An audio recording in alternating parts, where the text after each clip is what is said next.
Je vous présente Émilie Guimond-Bélanger, qui est co-porte-parole du Québec solidaire. D'abord, je voudrais préciser ce qui se passe actuellement à la Commission des affaires municipales, où on étudie le projet de loi Omnibus du ministre Lessard. Le but que Québec solidaire s'est donné, c'est de s'assurer qu'à travers le projet de loi Omnibus, qu'on appelle une clause papillon, on ne vienne pas contourner l'unanimité requise en Chambre alentour de ce projet de loi qui voulait légaliser ce qui est illégal, c'est-à-dire permettre à ce que l'entente entre le maire Labombe et Québécois Média puisse être à l'abri de tout recours et être réputée légale, alors qu'il y a plusieurs éléments dans ce projet de loi qui ne le sont pas. Donc, nous allons prendre tout le temps légitime qui est à notre disposition. Je vais poser des questions sur les différents articles du projet de loi. Et d'ailleurs, il y a quelques-uns qui s'intéressent directement à ce sujet, notamment en ce qui a trait aux ententes d'achat de services des municipalités québécoises. Il y a même l'article 5 qui touche au cœur du problème qui nous préoccupe depuis plus de 2 semaines et qui, justement, stipule encore une fois qu'il faut que les municipalités obéissent à des règles de contrat applicables à tous. Alors, nous allons nous assurer que l'esprit des articles même de l'Omnibus ne sont pas contournés un peu plus loin par un papillon qui vise uniquement à octroyer au maire Labombe et à l'Empire québécois de se soustraire aux règles de transparence en matière d'octroi de contrats publics. Vous savez sans doute également que nous avons été tout aussi surpris que tout le Québec en entier des démissions qui se sont succédées depuis hier à l'intérieur de la députation du Parti québécois. C'est une épreuve très difficile pour quiconque connaît quand même tous les avantages qui viennent avec un travail en équipe. Il faut beaucoup de courage de renoncer à tous ces avantages et des avantages futurs sur des questions de principe. Alors je tiens à souligner particulièrement le courage de tous mes collègues qui ont décidé de rompre le silence. Je tiens à les remercier parce que d'une certaine façon, ça nous permet d'agir en plus grand nombre pour refléter toute l'opposition qui existe au Québec à ce projet de loi qui visait à légaliser l'illégalité. Maintenant, je pense qu'il n'y a pas de quoi pavoiser pour personne. Il faut permettre à ce que ce débat à l'intérieur du PQ se fasse de manière la plus sereine possible. En tout cas, nous offrons notre collaboration à tous les gens, que ce soit au Parti québécois, que ce soit au Parti libéral, s'il y en a quelques-uns qui décident de se donner les mêmes libertés pour travailler de manière constructive pour que les règles soient respectées. Oui, alors bonjour à toutes et à tous. Il y a quelque chose qui nous interpelle donc dans le constat qu'ont fait les démissionnaires du Parti québécois, c'est-à-dire le désabusement des citoyens et citoyennes à l'endroit du monde politique et leur désir de voir la politique qui soit pratiquée autrement. C'est évident qu'à l'heure actuelle, la classe politique n'agit pas de la façon dont les gens auraient ce besoin de voir plus de transparence. C'est donc à ce titre qu'on on invite tous les parlementaires à s'engager dans une réforme des institutions démocratiques. Et pour nous, à Québec solidaire, ça va passer notamment par une introduction de la proportionnelle dans le mode de scrutin et les élections à date fixe. On invite donc les citoyens et citoyennes à mettre de la pression sur leurs députés pour cette réforme des institutions démocratiques et à contacter le mouvement pour une démocratie nouvelle qui s'active à l'heure actuelle sur cette question qui est très importante. Monsieur Cadieux, est-ce que vous êtes en train de rendre au gouvernement la monnaie de sa pièce compte tenu du fait que le projet de loi 204 va mourir probablement? Là, vous avez décidé de faire un filibuster et empêcher l'omnibus. Donc, les municipalités qui attendaient ça vont être privées de ce projet de loi-là aussi. En fait, j'ai invité le ministre à saisir le danger qu'il y avait de voir son projet de loi omnibus, justement qui répond à des attentes des municipalités, être bloqué si le gouvernement décidait de manœuvrer pour contourner tout le débat qu'on a eu alentour du projet de loi 204 de Mme Maltais. Autrement dit, si le ministre tient à répondre aux attentes des municipalités, je pense que la balle est dans son camp. Il n'a que ne pas introduire de papillon qui reprend les termes de la loi du projet de loi 104 de Mme Maltais. J'ai rappelé à plusieurs reprises, Monsieur le maire de Québec est persuadé qu'il a le meilleur offre, le meilleur contrat. Il est persuadé qu'il n'a pas agi dans l'illégalité, qu'il n'y a rien qui l'a contrevenu. Alors, j'invite le ministre Lessard à le prendre au mot, puis à dire, ben voilà, conclue ton contrat, puis laisse aller les choses. Les citoyens qui veulent le contester, le contesteront s'ils le veulent, puis la loi décidera, le juge décidera. Monsieur Kadir, si le ministre Lessard vous indique cet après-midi qu'il n'a pas l'intention d'introduire un papillon, vous allez mettre un terme au filibuster? Oui, bien sûr. Moi, je vais le croire sur parole, parce que je l'ai prié en commission, conscient du fait que quand même c'est désagréable pour mes collègues de devoir subir un procédé qui s'appelle, en fait, qui est un procédé d'obstruction. Donc, dans ce contexte, je l'ai imploré de m'indiquer si oui ou non il avait l'intention d'introduire un papillon pour répondre à la demande du maire Labombe. Pour le moment, je n'ai pas obtenu de réponse. Mais si j'en obtiens un, sa parole me suffit. Est-ce que vous avez calculé que vos 20 minutes par article sont suffisants pour vous rendre à 21h30, qui est l'heure limite pour avoir les délais prescrits pour faire adopter je compte quand même sur le fait qu'il y a une réalité dans ce projet de loi. Il y a des éléments qui suscitent le débat, pas uniquement à l'entour de mes interventions. On l'a vu, M. Kerr est intervenu, M. Picard sont intervenus. Leur intention n'est peut-être pas de la même manière à occuper tout le temps à leur disposition, mais ils ont des interrogations. Moi, j'en ai. J'ai même des amendements que je voudrais suggérer. Et j'espère que le tout peut nous permettre, si jamais il y a un papillon, de le bloquer. Monsieur Gadir, des amendements, vous auriez pu les apporter hier au projet de loi de 204.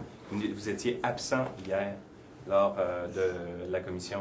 Oui, mais comme j'ai expliqué, c'est par souci de cohérence. Je n'apporte pas des amendements à un projet de loi que j'estime inacceptable et que j'ai annoncé vouloir bloquer. Non, mais les amendements, c'est pas justement pour le rendre acceptable, les amendements que vous auriez pu apporter? Et vous ne l'avez pas fait hier, vous n'étiez pas là? Moi, je ne veux aucun amendement, je ne veux aucune loi qui touche d'une manière ou d'une autre le contrat entre M. Labombe et M. Pierre Calpelado. Les lois existantes suffisent. Moi, ce que je cherche à faire en discutant du projet de loi actuel, amendement par amendement, point par point, c'est pour empêcher qu'il y ait quelque chose dans ce projet de loi qui vise l'entente entre M. Labombe et Québécois. Ce n'est pas pour parler d'un projet de loi ou d'amender un projet de loi qui essaie d'une quelconque manière à répondre à la demande du maire Labombe. Donc, on s'entend. Ce que je fais actuellement, c'est sur la loi Omnibus. C'est une série d'articles de loi qui touchent un tas de sujets. Voilà. Quelle est votre heure de tombée, là? Parce que compte tenu du fait qu'il y a quand même plusieurs articles à étudier, est-ce que si le ministre vous annonce en soirée qu'il n'y aura pas de papillon... je vais le croire n'importe quand. Oui, je comprends, mais vous n'aurez pas terminé l'étude du projet de loi d'ici 9h30. Alors là, à ce moment-là, comment est-ce qu'on peut imaginer... Je pense que le gouvernement, mieux que moi et vous, comprend cette situation. Donc, c'est au gouvernement à prendre une décision. Qu'est-ce qu'il veut? Est-ce qu'il veut que tout ce qu'il a promis aux différentes municipalités passe d'ici vendredi, c'est-à-dire la loi Omnibus? S'il le veut, je pense que la chose la plus souhaitable et la plus acceptable pour l'ensemble de la population, c'est qu'il abandonne l'idée d'introduire un papillon en faveur de M. Labombe. Est-ce que ça ne peut pas faire l'affaire du gouvernement, justement, l'obstruction que vous êtes en train de faire? C'est-à-dire qu'on sait qu'il y a un débat au sein du caucus libéral, il n'y a pas unanimité autour de 204 et d'un éventuel papillon. Alors, en l'empêchant, vous permettez au gouvernement, finalement, de se libérer de ce poids-là. Oui, bien c'est sûr que quand on veut rentrer dans des jeux politiques complexes, c'est le genre de considération qu'on doit faire. Mais ce n'est pas le but de Québec solidaire. Nous avons promis à nos membres, moi j'ai promis à mon caucus, et surtout à la population, à la demande que je reçois de partout depuis 2 semaines, que cette entente entre Québécois et le maire Labombe contrevient à tout ce qu'on a dit depuis 2 ans, qu'il faut que les choses soient faites par appel d'offres public. Donc, quel que soit l'impact sur le PQ, sur le Parti libéral, moi je vais agir en toute conscience par rapport à cette prérogative-là. Le reste, on verra ce que ça va donner, ça m'appartient. Que ce soit reporté à l'automne? Bien sûr, en fait, le reste, c'est qu'on abandonne toute velléité de protéger M. Labombe. Parce que si M. Labombe dit vrai, puis que son entente est bonne, et qu'il n'a pas agi dans l'illégalité, de quoi a-t-il besoin? Sinon, en vertu de quoi il nous demande quelque chose d'aussi illégitime? De rendre légal ce qui est illégal. Votre souhait, c'est le retrait de tous ces projets de loi. Le retrait de ces projets de loi. Il y a des lois qui gouvernent la gestion des fonds publics. M. Labombe n'a qu'à s'y plier. C'est tout. Mais M. M. Péladeau a dit que la date du 7 juin était incontournable. M. Péladeau a laissé entendre sans jamais... a laissé entendre, comme n'importe quel parti dans une négociation, des choses qu'on affirme. Entre ce qu'on affirme et ce qui est la réalité, moi, j'entends beaucoup de choses différentes. J'entends des experts, sans doute plus informés que moi, et même peut-être plus informés que M. Péladeau, d'après ce que je comprends, dont M. Gary Bettman, Il y a peut-être un plan d'affaires dont M. Péladeau ne nous a pas parlé, un plan d'affaires qui correspond aux intérêts de Québécois, qui peuvent être perturbés si on ne respecte pas la date du 7 septembre. Mais ça, c'est pas notre affaire, ça. C'est les affaires de M. Pierre-Carl Péladeau. L'Assemblée nationale n'a pas à se soumettre aux désirs et aux plans d'affaires de Québécois. Dernière, est-ce que vous avez reçu... Vous avez vu Mme Maltais qui nous brandissait des liasses là, de courriels de gens qui... Vous voulez dire Mme Lisette Lapointe? Madame Lapointe d'une part, mais ça c'est sur un autre sujet. Mais j'ai vu Madame Maltais dit qu'elle a un support populaire, qu'elle porte la volonté populaire. Depuis que vous avez commencé votre opposition, est-ce que vous sentez que vous aussi, vous avez la volonté populaire derrière vous? Je dois vous dire, Mme Thibault, qu'il n'y a depuis 2 ans et demi aucun sujet, y compris la question touchant la demande pour une enquête sur le monde de la construction et de la corruption, qui n'a suscité autant d'appui chez nous. À preuve, juste un baromètre, dans la dernière semaine, on a reçu autant de demandes d'adhésion, je pense 160, qu'au cours du mois qui précédait. Et ensemble, depuis donc le début mai, et avec cette dernière semaine, c'est plus que ce qu'on reçoit de nouvelles adhésions en 6 à 12 mois habituellement. Donc les gens vous considèrent comme étant un peu leur sauveur dans la situation politique actuelle? Non, je pense que les gens ont simplement besoin que moi, personne ne m'a parlé de sauveur. Et j'espère que personne ne s'attend à ce que je sois le sauveur de quoi que ce soit. Cependant, les gens aiment voir quelques députés indépendants, M. Kerr, M. Picard et moi-même, tenir tête. Et là, les gens sont d'autant plus ravis qu'ils voient que ça correspond aux préoccupations légitimes de plusieurs députés du Parti québécois. Sauf que le problème là-dedans, c'est le gouvernement Charest. Moi, j'ai été outré par, je dirais, l'indécence de M. Charest hier, qui a essayé de tirer parti des malheurs du PQ. M. Charest a une question à répondre. Comment se fait-il qu'il n'y a pas un député, un ministre des rangs libéraux qui ose, par conscience, dire un mot depuis 2 ans sur la corruption, sur les allégations de favoritisme dans toutes les décisions gouvernementales? Il y a un tel contrôle, il y a un tel autoritarisme à l'intérieur du Parti libéral et de ce gouvernement, une telle concentration de pouvoir entre les mains de M. Charest et de son entourage, que personne n'ose, même en instance du Parti libéral québécois, évoquer les questions qui touchent aux principales demandes d'une majorité de la population. Alors, M. Charest, je pense, s'il veut garder le peu de crédibilité qui lui reste, devrait, dans ce dossier-là, au moins se taire. Pensez-vous bientôt recruter des élus péquistes démissionnants? Ce n'est pas du tout les interrogations qu'on se pose. Je pense qu'on a un travail à faire. Si notre travail est bon, si la plateforme de Québec solidaire est bon, si le travail qu'on fait... Moi, je ne suis pas seul, là, je réponds à mon caucus, à moi, qui est le parti. Bien, à terme, tous ceux qui sont insatisfaits du cadre dans lequel ils travaillent seront plus que satisfaits de nous. S'ils jugent que notre travail est bon, ils peuvent compter sur ma collaboration et toute mon ouverture pour les aider à intégrer notre rang. Donc, vous leur tendez la main? Bien, au moment opportun, je pense que ce n'est pas le moment maintenant. Moi, je pense que ça doit venir beaucoup plus tard.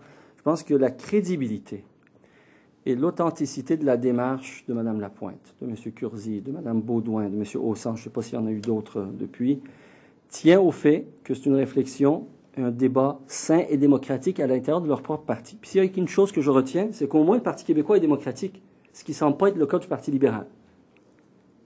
Au moins dans le Parti québécois, il y a de la place au débat, des débats si intenses et si importants, et une liberté suffisamment importante, et une noblesse de l'engagement politique suffisamment importante que plusieurs députés s'autorisent à commenter, à dire leur point de vue. Ce qu'on n'a pas vu depuis 2 ans chez les députés libéraux.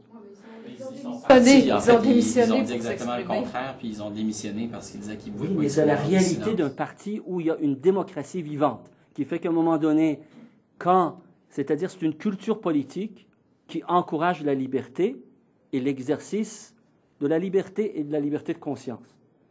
Cette même culture-là n'existe pas au Parti libéral. Moi, je n'ai pas de fleurs à lancer au Parti québécois. Nous existons parce que le Parti québécois ne répondait plus aux attentes, comme le Parti libéral, d'une bonne partie de la population. Mais il y a une différence énorme entre le Parti québécois d'aujourd'hui et le Parti libéral du Québec qui est en dessous de toute attente démocratique minimale. Merci beaucoup de votre attention.